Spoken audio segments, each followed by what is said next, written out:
กำลังเดือดน้ำบ่ น้ำไหนดิทั้งเบิดได้ต้องผัดเลยเนาะจะน้อยที่เข้าใจพิษได้ ถอกลงนะพ่อจอย โอ้เราไล่อยู่ทันใดนั้นไล่อีกน้ำกัน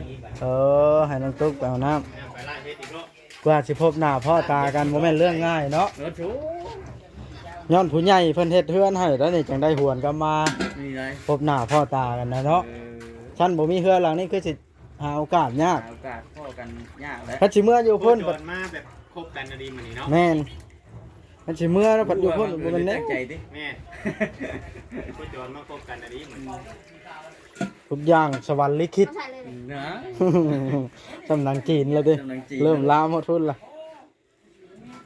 ต่างกับผู้ใจอัน พบหมอแล้วนะน้องกระตุกนี่เลยส้มแซวก็ใช้แล้วนี่นี่เอาล้าง แกงเฮ็ด อันนั้นกำลังเดือดให้เฮ็ดบ่ แม่นเดือดแกงเฮ็ดเดือดเลย เอาเด้ เอาล้าง ไปเข้าได้ ทีมงานถึง นี่ จะถ่าย ล้างใช้ผักติ้วนะอย่าลืมกดติดตามเพื่อเป็นกำลังใจให้ผมด้วยนะครับทุกคนขอบคุณมากๆครับซึ่งเปิดภาพขึ้นบ้านนี่ตอนนี้ก็สร้างต่อกำลังเตรียมสิตีทานไม้เชล่าบ่พอบ่สร้างต่อ แม่น ต้องได้ไปซื้อบ่นี่ ต้องได้ไปชื่อแล้ว บ่ใจมาแก้แมทแท็กมึงดูข่อยลืมแล้วนี่มันไปซื้อไม้เชล่าข่อยไปเจ้านะ ไปเอาเงินในที่ร้านที่ร้านนะ มาเอาให้บ่จ้อยเลย เอาวะ เอาแล้วบ่เอาสิเอาเงินได้ใช้เนาะบ่จ้อย ใหญ่ยามันขาดได้ขาดบริเวณเงินใหญ่ 4,900ไปไหนอ่ะน่ะ ก็ว่าตามมี700เนาะ 700ป่าย750 770 เก้าสี่เก้า500,000ทุก ไปเอาเงินบ่จ้อย 600,000เลย ไปซื้อมาชื่อลาบค่อย มาให้ช่างท่อต่องมันแล้ว 500,000พอดี นับก่อนเดี๋ยวมันบ่ครบเป็นโทษอีกมานับให้ค่อยเบิ่ง 500,000เอง เอา500,000แล้ว ตัดหนึ่งอะไร เออ 500,000นึงว่าเดี๋ยวนี้เอาเลย เอาอยู่นี่มันถือกว่า เถื่อมันเขาขึ้นได้สินะ ขึ้นกระตื้อใช้แล้วจะมาถามมันน้ำข่อย เอาเลย เสร็จอะไรที่มันได้เจ้า จะไปซื้อเจ้าว่ามันคืนเลย เออ บ่ดอกราคามาแทกเบิ่งบ่จ้อยบัดนี้กับแม่นนะ จำไม่ได้เพิ่นเป็นแจ้ง ให้บ่จ้อยแล้วแทก 500,000 จะไหนจะไหน ไปซื้อ4ตัดมัน2ล้านเนาะ แก้ไปจนเพียงภาคเสาทั้งนั้นโหหน่อยหนึ่งเท่าไรฮะ3 เมตรบ่ ใช้ไว้ตัวนี้ 3 เมตรพอดี เอาห้อนี้ได้ 3 เมตร โอเคไปตัดเอาเลยได้เนาะ เราจะแบกมาได้ ตัดเรา ทางล่างรถไปแล้ว ให้บ่จ้อยแบกเลย มันจะเม็ดเอาหมด 4 เมตรถ้าตัดออกเมตรนึงเนาะทางต่อ แม่น มาได้ตัวเม็ดนึงนั่นแหละ เอาหาแล้วให้บ่จ้อยเอาหาแล้วว่า ตัวตัดออกคือตัวตัดออก เอาตัดเดียวบ่เดี๋ยวนี้ พอร้อยเดียวมันของเรายังเหลืออยู่ดิยังมีพร้อมอยู่ หูแล้วว่ามันบ่พอ ช่างเวียงทาสีแห้งแล้วก็จะเข้าประตูเด้อถ้ามันบ่แห้งก็แม่นมาอื่นจังได้เข้าวันนี้ยันสีมันบ่แห้งหั่นนะ อย่างเงี้ยเนาะ เนาะ วันนี้มันมีอันนั้นบ่ มันสี แข่งมาเรื่อยๆวัดเอง มันสีบ่แห้งนี่มาบ่แล้วนี่เอา30นี่ น้ำแข็งก็30เอาสอบหนึ่งให้น้องช่างเวียงสอบหนึ่ง40ได้เติมใส่10,000พี่น้องเอ้ยซื้อเอาเป็นสอบเลย มันแบบมันกินเพื่อแมลง เดี๋ยว เนาะ ทาพงใส่แท้นี่ ก็กินเพื่อแมลงดิเนาะ แม่นเอาลุงกำดีก็เห็นงามแท้น่ะลุงกำดีเราบ่อยากเว้าน้ำต้องไปถามใกล้ๆเนาะเห็นไหมลุงก็เห็นแน่นแท้ลึงบ่ ดีแล้ว เห็ดแน่นงามพี่น้องแล้วลึงเห็ดงาม FC คอมเมนต์แบบนี้ลุงคันอยู่ไทยนี่แต่เจ้านี่สิบ่อึดงานเฮ็ดเพิ่นว่าเขาสินำตัวไปอยู่หั่นเฮ็ดแจ่เฮ็ดแน่นแบบนี้ดีใจบ่ FC ย่องแบบนี้ ดีใจแล้ว เฮ็ดเพื่อนไผจังเฮ็ดแน่นนี่ แม่น กูลัง แม่นพลังแหละ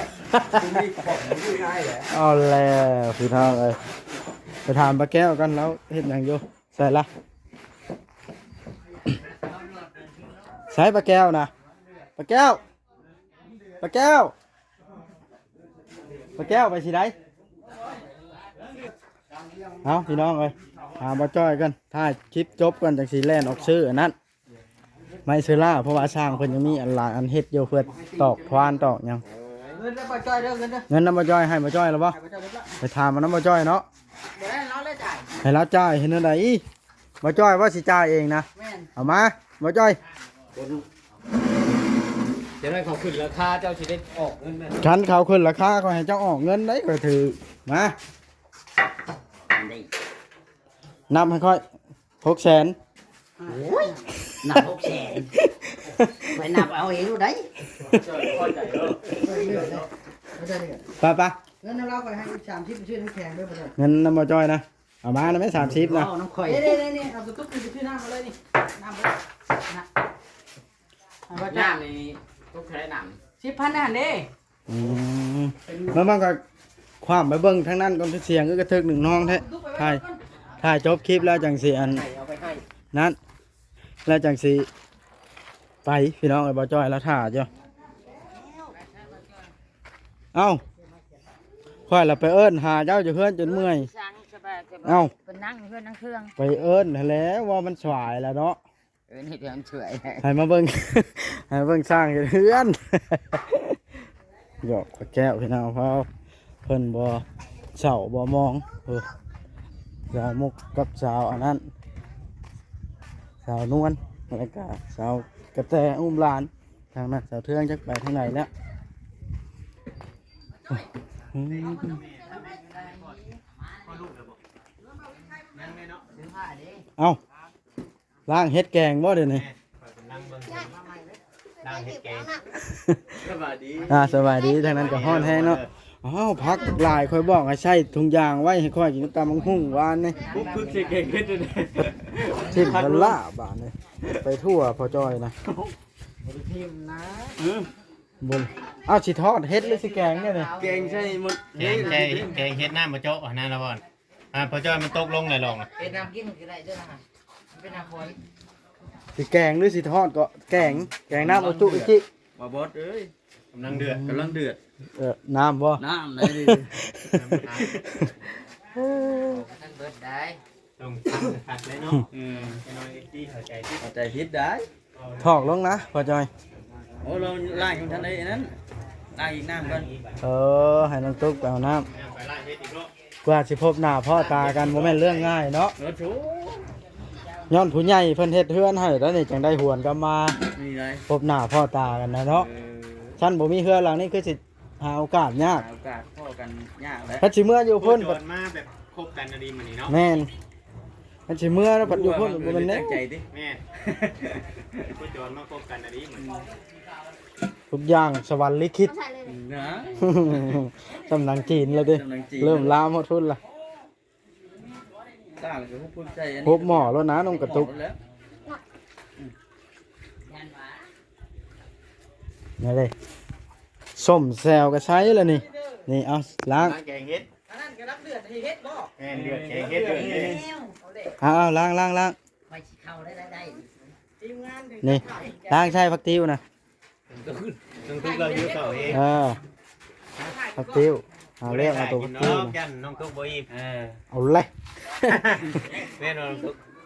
เอาบ่ได้กินข้าวบ่กินก็แต่คืนนี่แล้วอ่ะวันนี้ยังบ่ได้กินข้าวอยู่ อยู่ได้คืนเนาะ เอายังมาตัดออกด้วยนะ ทั้งหอมนะ ใช่รถ มันจะยัง เอาออก เอาออกไปสิ มัน ได้แกงเฮ็ด จิบุแซ่บย้อนนะ มีแต่พักนั่งตู้แล้วน้องเอาดิ แต่แกงเห็ด มีบ่พักนั่งตู้เพื่อน เดี๋ยวจะเพื่อนลุงมันใช้หลายแห้งแล้วสิให้บ่เนาะ จังหวะ บอกว่าไป ไปใช้ไปขอพังอันตู้นะโย เราเวียงไปเด็ดเอารถเราเวียง มาเวียงแล้วจังกา เขาไปยัน ไป ตัด ไป ไปพาไปมาเวียงมาเวียงเป็นผู้ช่วยเหลือได้ซื้อผ้ากระจงกระจาดผู้อื่นยันเราบ่จังให้นั่นเด้พังอันตู้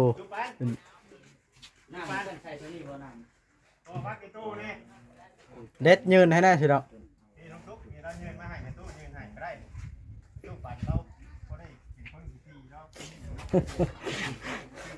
เพิ่นหมดอันกินข้าวม่วงบ่เอ้ยเจ้า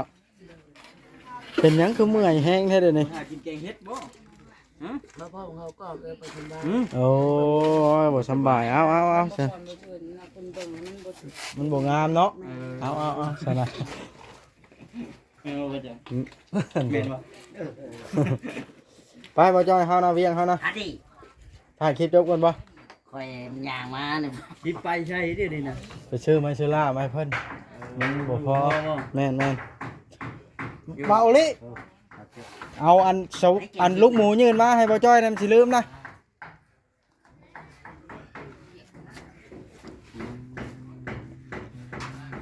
เจอเองโดยเฉพาะลงมือเนาะ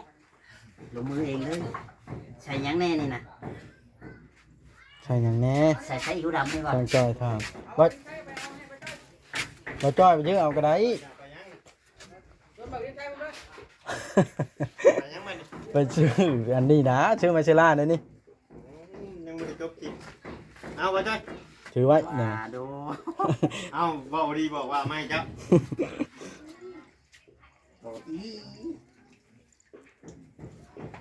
พอแล้ว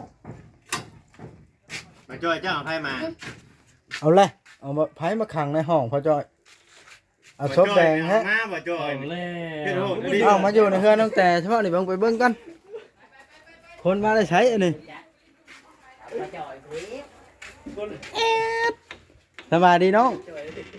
เป็นไรคือมาลีอยู่นี่นี่เอาเลย มาเด็ดแล้วน้องแต่ โอ้หมู่น้องแต่ป่ะ น้องแต่น้องแต่ อืม เป็นไรตี เพิ่นบ่ปากน้ำพี่น้องเอ้ยหมู่น้องแต่ป่ะโอ้ โอ้ยบ่ เอาเลย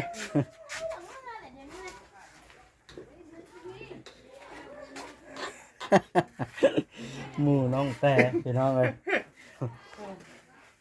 มาจ้อยโชว์สิมือแกงเห็ดเลย คำใหญ่ ได้เห็ดนี่เนาะ ฮะ ดอกใหญ่นี่เนาะเป็นดอกดินทรายบ่บ่จ้ะดินทรายบ่ ดินชาย เอาน้องแต่คุมท้องสิคลอดลูกละ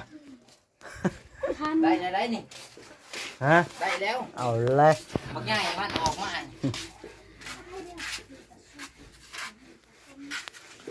เป็นไงเคยเห็นอยู่บ่ในคลิปในเทือนหลังนี่หรือหาก็ไม่เห็นตัวจริงนี่ เห็นมือแรกได้ เอาเลย เห็นมือแรกเราบ่อยากมือเลย ใหญ่เลย คือเห็นแนวนั้นนะเนาะ คือเป็นแต่นั้น เอ้าเพราะว่าเราบ่ได้อยู่กับโลกโซเชียลเด้โทรศัพท์บ่ได้เบิ่งเด้อดอก อยู่ นี่ดิ ห้องเว้าในอยู่แต่ในกรอบเนาะ ก็แต่ช่วงเข้าไปถามแล้วตะกี้แล้วว่าโทรศัพท์เพเนี่ยแล้วว่าโทรศัพท์เพก็บ่ได้เห็นนะโพสต์ บ่เห็นโลกภายนอกเลย เห็นโลกภายนอกเลย เอาเลย ฉันบ่จำเป็นก็คือสิบ่ได้ออกมาเนาะ อืม เอาเวลาไปซื้อเครื่องซื้อของให้ลูกให้เต้า ให้ไปชื่อใช่ชื่อเครื่องให้ลุงชื่อแต่น้ำใกล้ๆน้ำหมู่บ้านนะน้ำแกงเห็ดนี่เคยมาอยู่บ่มันเคยมาครับน้ำแกงเห็ดเดี๋ยวมันเก่ามาแล้วบ่ เด็กไก่เนี่ยไป ไผมาซื้อวันนี้เห็นว่าแนวตัวใดมันนั่นดี เนี่ย ยามาชื่อให้ งา สร้างเป็นเนาะ ชาทุกกระดก หัวสิ อยากนุ่มมาใจกู อยากนมแล้วหึงนะ ไป เอากินนมเจ้านะน้องกระแต วันนั้นเอาไว้ในหัว เอาเลยว่าไปทั่ว บอยนี่ใหญ่เลยยังกินนุ่มอยู่ เอาให้หลานกินก็บ่ได้เนาะ เอาพวกจริงว่าลิ้น โอ้ยข้างในเข้าไปบาด หัวหัว พอจ้อยก็กินคือกัน เขาไม่รู้ ว้าวเร็วโอ้ยตายไปว่าน้องเตะว่าดินบัดเอาพ่อจ้อยก็กินคือกันบัด แม่นเรื่องอะไรบ่ทัน นี่บ่นี่บ่ เอาแล้ว โอ้ยตายเลย ว้าวไปทั่วแท้อันนี้เนาะ แม่นบอกไปหมด แม่นคุบติงหมดดิ ว่านั่นๆนั่นๆแล้ว เออ พี่น้องไงเนาะเอาแม่ดี โอ้ได้พักอาตู้ปั่นว่ามาใส่นี่ แม่น ต้องเอาเบี้ยมันมาปลูกด้วยน้องแต่ ๆ เด้อน้องบอย เดี๋ยวนี่ใช่ เบี้ยของอาตูแล้ว บ่มี เอาน้ำลาวเป็นพันเบี้ยไปคอจักเบี้ยจักชองเนาะน้ำเป็นตู้ปันนะแม่น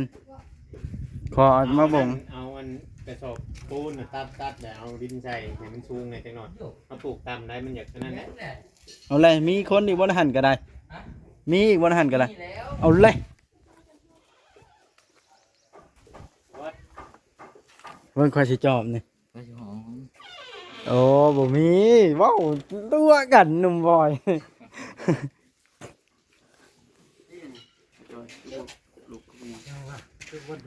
ไปยานเฮ็ดพุ่น ถักได้มันบ่ทุกมันหาไฟเบื่อมันกันได้พวกเมาเป็นทางดิน ความได้พ่อจ้อย ทางดินแท้ บางทีพอจ่อยดิ ควันอูดใช่เบาคำล่ะ ต่างคนต่าง มาครบคนน้อยเลย อันนั้นพี่น้องเนาะมาเห็นงานได้ครับ นี่เราพี่น้องบรรยากาศตั้ง ทองคำ แต่ที่เพิ่น เป็นสมั่มอยู่ เอ๊ะ เนาะ กำลัง กำลังเดือดติ เดือดอย่างแห้งเดือด ต้องพอจ้อยมันกำลังเดือดอดใจรอจังน้อยหนึ่งกำลังเดือด หัวได้ตรงถ้วยอยู่ทางดังเนี่ยแต่ผมเนี่ยนะ แกงเฮ็ดกำลังเดือดเลยพี่น้องเอ้ยโมเมนต์อย่างดอก แกงตุ้งผมไปนะเนาะ เดือดขึ้นเรื่อยๆแกงเฮ็ดนี่เอาผ้าหมอมาปิด ต้องมาพริกดิบเนาะเด็กแซ่บแกงเฮ็ดน้ำพริก หอมเนาะ แม่นพริกห่าวนี่อยากพิดสูตรน้อยๆหนึง มันอยากอย่างมันอยากเผ็ดบ่ ใส่หลายๆนะครับ ผักขะไล่พร้อมบ่ผักสะไลพร้อมเนาะเคยใช่บ่ ดูผมดิ เอาแนวมันเนาะ จักน้อยหนึ่งเป็นเพียงมันก็แซ่บเลยมันก็แซ่บคนละแบบกันมันตัดหวานดีมันก็ขมน้อยหนึ่ง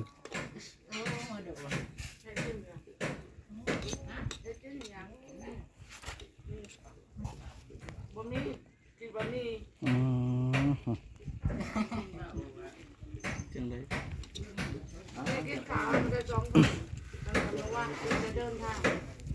เอาพี่น้องเลยบ้านเลยเขาถ่ายคลิปจบคลิปนี้เขาก็สิได้อัน